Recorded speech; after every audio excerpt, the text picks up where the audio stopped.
Polish heroines. Eva Swoboda, former European indoor champion. Posters everywhere, massive posters of her everywhere across the city of Katowice. She's right in the middle of the 9 athletes as well. They set it up for her. Jenna Prandini, well, she's a great 200-meter runner, has a best of 10.9, the American. Hasn't had a vintage season by her standards. 7th in the London Diamond League before the games, hasn't raced since then. Natasha Morrison of Jamaica, 11-1 this year, but she's a 10.85 athlete. Bas Bitaye of Gambia, she goes in lane 3, semi-finalist in the Olympic Games at 200 meters. Then Tamari Davis, 2nd in Lausanne and 2nd in Monaco just before the game. She's a very consistent racer as the 21-year-old American. Best of 10.8. Yeah, and there is Swoboda. How they love her. Silver medalist at the World Indoors in Glasgow back in March, behind Julian Alfred. And that wasn't a bad person to lose to, seeing as Alfred went on to become Olympic champion.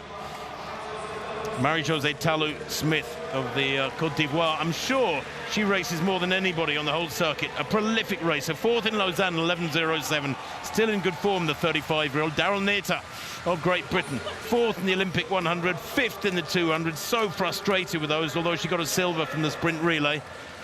Tia Clayton, 7th in the Olympic Games, the Jamaican silver medalist. Only a youngster, just 20 years old. And Patricia van der Weken of Luxembourg completes the lineup. She's a late addition, I think, because when I travelled here a couple of days ago, I was chatting to a certain Dina Asher-Smith at the airport as we were waiting for our bags. Dina announced yesterday she was pulling out of this meeting. I'm not sure if she's felt a niggle or if she's just not feeling 100%, but Dina flew here to Poland, but is not competing tonight. So the meeting record, well, it's a rather impressive one. I'm not sure we'll see an extra one added in this race. 10.66 by Shelly-Ann Fraser-Pryce of Jamaica a couple of years ago. But 3 Olympic finalists go here. And all eyes on Swoboda in lane 5. There she is, real powerhouse. She's a tremendously quick starter. Look for her to probably lead at halfway and then maybe to get run down. Can she stay ahead, though, to send everyone home on a high? With Mondo, of course, 2 more attempts at that world record in the vault to come.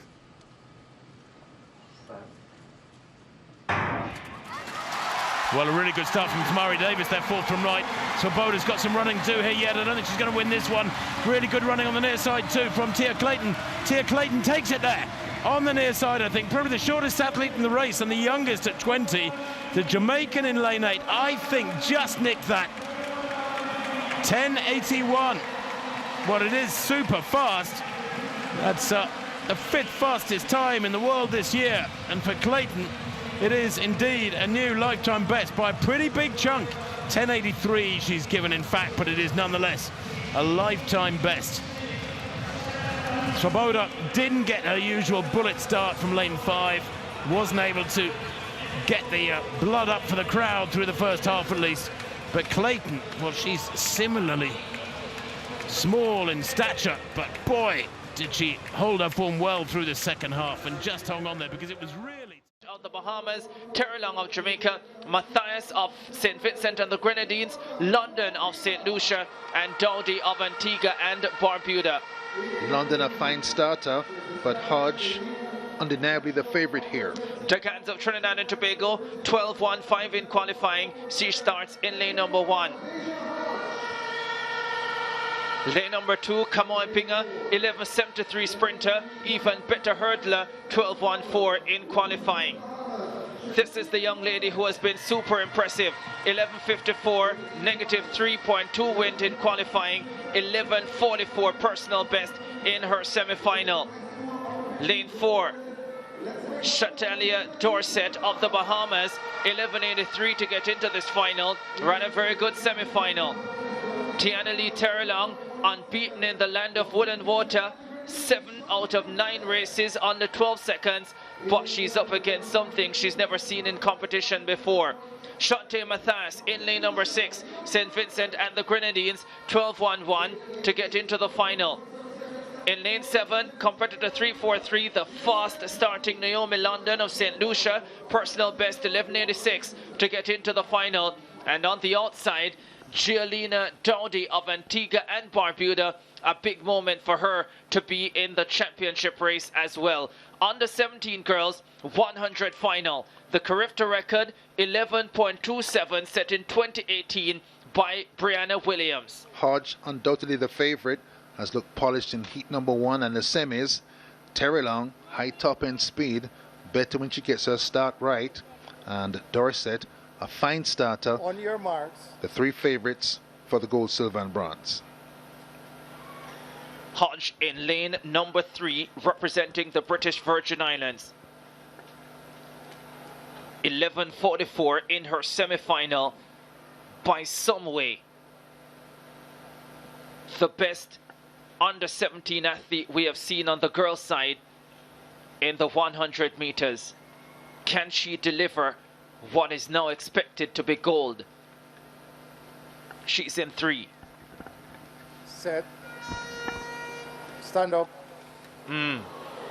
More drama. Just a little bit more time for us to anticipate what is to be. More tension. Green. These young sprinters have to Green. clear their minds. Green card comes up, so no one will be thrown out of the race. You can hear the starter saying green. That means everybody's okay. That's Terry Long walking back. Green. Tall Jamaican, great at top speed. Great start in the semi, improved over the first round, and she'll be hoping to get that type of start again. Needs a brilliant start to close up on Hodge in the blue with the red trimmings, BVI. Unlikely she'll have a chance if she allows Hodge to get away. Has to run her own race, of course, and concentrate on doing the best she can. For sure. Terry Long, 11.60 at her best. Hodge, 11.44 in her semi-final. Hodge is in 3. Terry Long is in 5. Dorset of the Bahamas in 4. Cleanly away this time. Hodge got a brilliant start. Dorset slipped at the start. The Jamaican Terry Long left well back. It is Hodge who is tearing away from the field. Look at this marvelous performance. She is so close to the record of 11.27, 11.29 on the clock. It is a massive personal best. It comes back at 11.28. The Carifta record barely survives. But Deja Hodge of the British Virgin Islands wins Carifta gold, and she's delighted. That was a stunning performance. She hit that race out of the park, perfect in every phase. A brilliant start, accelerated smoothly, and ran at top speed all the way to the finish. Outdistanced the field. Terry Long left in the blocks. Adrift. Dorset pressuring for a medal, but this young lady has proven under 17 Caribbean she is definitely number 1. Wonderful racing by Hodge of the BVI. She came here on a mission. Deja Hodge of the British Virgin Islands, and she has delivered in no uncertain manner. Wind and rain of Gateshead, and so has returned to the United States, but still a very, very high quality field here, which includes Fraser-Pryce and Talu and Okubari on the inside lane there. Mavari Al-Shamari from Kuwait, 2-time national champion. She goes in 1. Cara Parker from USA, member of the 4x100 relay bronze winning team here in Doha 2 years ago in 2. There is Okubari, 32 years old now, Olympic and world long jump silver. Got a great start in Gateshead last weekend in the pouring rain, but then faded to 5th in 11.57, but she'll be much more suited, I'm sure, to the warm conditions here. Marie-Josée Talu also performed very well indeed, came ahead of Shelly-Ann Fraser-Pryce, who's just to her right, to finish in 3rd last weekend, world bronze here 2 years ago in the 100 metres. Talu then, all the experience goes in lane 4. There is Fraser-Pryce, 34 years old now, multiple Olympic and world champion, including the reigning world champion from here 2 years ago, aiming to become the first mother to win an Olympic title in Tokyo in 9 weeks' time. She goes in 5. Javianne Oliver, outstanding indoor season, won the World Indoor Tour, unbeaten inside. She was 6th in Gateshead last weekend. She goes in 6. Hannah Cunliffe in 7, former NCAA indoor champion, based in Florida. She goes in 7. And completing the lineup, Isla Del Ponte from Switzerland, the newly crowned European indoor champion, part of that excellent group based in Papendal with Laura Muley, and the likes of Femke Ball and Nika Klaver. So Ball, Del Ponte in 8, Okagbari in 3, Talu in 4, Shelly-Ann Fraser-Pryce, whose biggest motivation, she said, this year is perhaps not retaining her Olympic title, but to go sub 10.7. That is a big deal, she says, for the rest of her career. So the lineup again: Al-Shamari in 1 from Kuwait, Parker, USA in 2, Okagbari, the Nigerian, the tall figure, goes in 3, Talu, the diminutive Ivorian, in 4, Fraser-Pryce, there she is with the headband, in 5, Oliver, USA 6, Cunliffe, USA 7, Del Ponte, Switzerland, in lane 8. Women's 100 metres.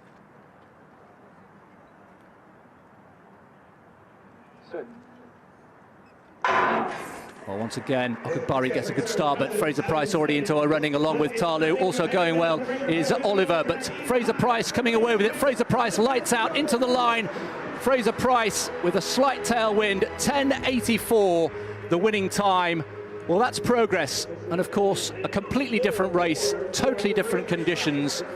And having laboured to 11.57 last weekend in the driving rain in the northeast of England, well, you could say normal service resumed here. A season's best for Shelly-Ann Fraser-Pryce. 9 weeks to go until the Olympic Games in Tokyo, and I'm sure she'll say little steps, baby steps, stepping stones, preparation, and that will feel good. Okagbari coming in 2nd place and continuing her excellent start to the season. But victory there for the double Olympic champion. Yeah, very impressive indeed. And I was actually had the chance to interview her in Gateshead about the season ahead, and we talked about the fact that she'd missed last year because Olympics. She had such a good 2019. What a good start here again tonight. And it's that platform of consistency which gave her that World Championship in 2019. 11 times. It was her best year ever for running under 11 seconds in 2019. 11 sub-11 second performances, and here we are early, as you said, Chris, still fairly early in the season. Gateshead wasn't the place to do it, but a scintillating run here from Shelly-Ann Fraser-Pryce. 34, mum, all of that sort of thing going on, but is still going to be right up there. Let no one have any doubt whatsoever. As good as Dina Asher-Smith was, as good as Sha'Carri Richardson is looking, Shelly-Ann Fraser-Pryce, and of course, let's not forget Elaine Thompson. Okagbari is in the mix, but she keeps running like this, starting like this, consistency. She can pop that. She's talked about sub 10.7, and who knows? That's what it might need come Tokyo, because they're all running quick, and I'm sure they're all running. The women's 100 meters across the Diamond League circuit in 2024 offered 2 races that perfectly captured sprinting's generational tension: raw youth rising under pressure and timeless greatness asserting control. At the Silesia Diamond League, the spotlight fell on a chaotic, photo-finish thriller that announced a new name to the elite tier. Weeks earlier at the Doha Diamond League, a living legend reminded the world that experience, when paired with speed, remains a devastating weapon. In Silesia, the women's final unfolded as one of the tightest 100m races of the season. The atmosphere inside the Kamila Skolimowska Memorial was electric, driven by home favorite Ava Swoboda, but the race itself defied expectations. Tamari Davis reacted fastest, while Swoboda's usually explosive start faltered. The defining moment, however, came from the outer lanes. Just 20 years old, Tia Clayton held flawless posture and rhythm through the final meters, resisting a ferocious late surge from Marie-Josée Talu-Smith. Both were timed at 10.83 seconds, with Davis only 1,000th behind. The photo finish awarded Clayton her first Diamond League victory, a breakthrough that signaled Jamaica's next sprint star had truly arrived. That razor-thin chaos stood in sharp contrast to Doha. There, Shelly-Ann Fraser-Pryce delivered a masterclass in control. With Sha'Carri Richardson sidelined, the responsibility of headlining the race fell squarely on the Jamaican icon, and she embraced it. Exploding from the blocks, Fraser-Pryce immediately separated herself from a quality field that again included Ta Lu Smith. Her mechanics were crisp, her drive phase measured, and her composure absolute. Crossing the line in 10.84 seconds, she sent a clear message. Form is temporary, class is permanent. Together, these two races defined the spectrum of women's sprinting in 2024. Silesia showcased unpredictability, fearless youth, and margins so small they required technology to separate athletes.